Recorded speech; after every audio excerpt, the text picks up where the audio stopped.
Hello बच्चों, आइए प्रश्न को समझते हैं। प्रश्न दिया गया है माना S1 S2 जहाँ n बड़ा और बराबर है 1 के इस प्रकार वर्ग है कि Sn की भुजा की लंबाई S n-1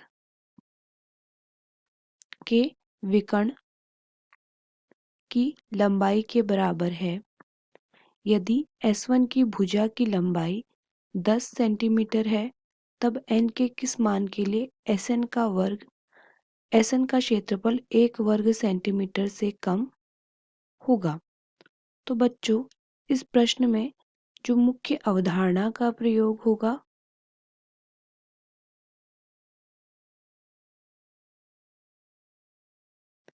वो ये होगा कि एक जीपी में या एक गुणोत्तर श्रेणी में जो an होता है वो होता है a गुणा r की घात n ऋण 1 के बराबर। तो बच्चों, अब इस प्रश्न में हमें यह दिया गया है कि जो Sn की भुजा है, माना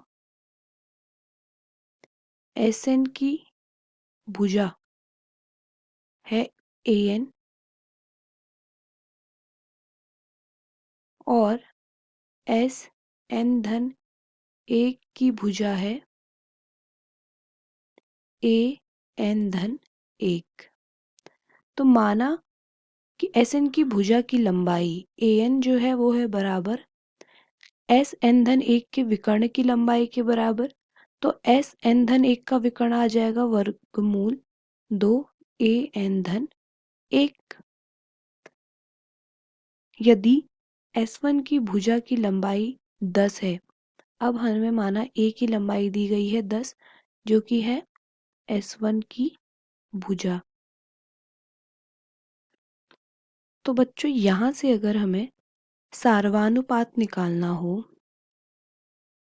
यहाँ से अगर हमें सार्वनुपात an-a बट्टा an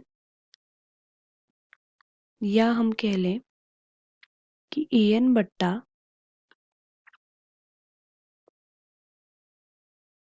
an-1 बट्टा an निकालना हो तो आ जाएगा 1 बट्टा वर्गमूल 2। तो यहाँ से हमें r का मान पता चल गया, ये हो गया r का मान। तो अब a हमारे पास है 10, तो a nवा पद हो जाएगा a गुणा r की घात n ऋण 1। तो a nवा पद जो हो जाएगा वो हो जाएगा 10 गुणा 1 बट्टा वर्गमूल 2 की घात n ऋण 1। अब हमें इस प्रश्न में यह दिया गया है कि जो n के किस मान के लिए Sn का क्षेत्रफल 1 वर्ग सेंटीमीटर से कम हो। तो Sn का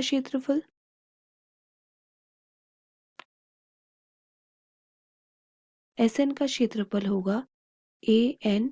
अगर Sn की भुजा an होगी तो इसका वर्ग ये 1 से कम होना चाहिए। तो इसका मतलब an का मान 1 से कम होना चाहिए। तो an हो जाएगा 10 बट्टा या गुणा लिख लेते हैं 1 बट्टा वर्गमूल 2 की घात n ऋण 1, छोटा होना चाहिए 1 से। तो इसे हम ऐसे भी लिख सकते हैं 10 बट्टा 2 की घात 1 बट्टा 2 और इस पूरे की घात n ऋण 1, छोटा होना चाहिए 1 से।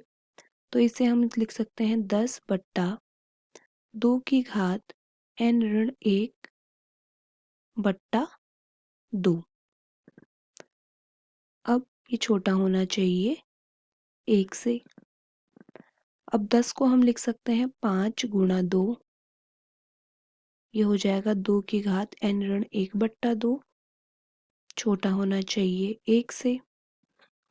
अब इस 2 की घात 1 को नीचे ऋण कर देंगे तो हो जाएगा 5 बट्टा 2 की घात n ऋण 1 बट्टा 2 ऋण 1, छोटा होना चाहिए 1 से।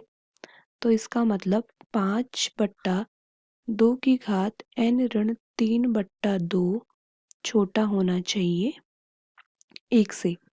अब अगर हम विकल्प देखें विकल्प पहला है कि जो n का मान है 7 रखने पर n बराबर अगर हम 7 रखेंगे तो हमें क्या मिलेगा 5/2 की घात 4/2 जो कि बराबर होगा 5/2 की घात 2 के।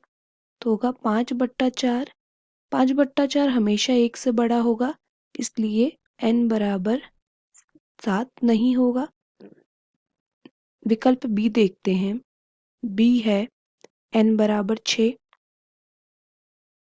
n बराबर 6 रखने पर हमें मिलेगा 5/2 की घात 6 ऋण 3, 3/2। इसका मतलब 5 की घात 5/2 वर्गमूल 2। ये भी हमारा मान 5/2 गुणा 1.414 आएगा, जो कि बराबर होगा 5/2.82। ये भी बड़ा होगा 1 से, इसलिए n बराबर 6 भी नहीं होगा।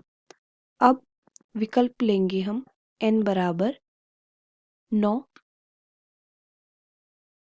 तो ये हो जाएगा 5/2 9 ऋण 3/2, जो कि बराबर होगा 5/2 की घात 6/2, 5/2 की घात 3, जो कि बराबर होगा 5/8 की।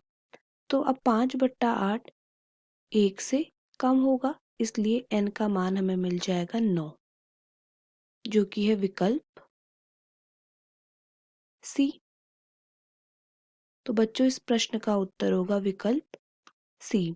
आशा करते हैं आपको प्रश्न समझ आया होगा। धन्यवाद।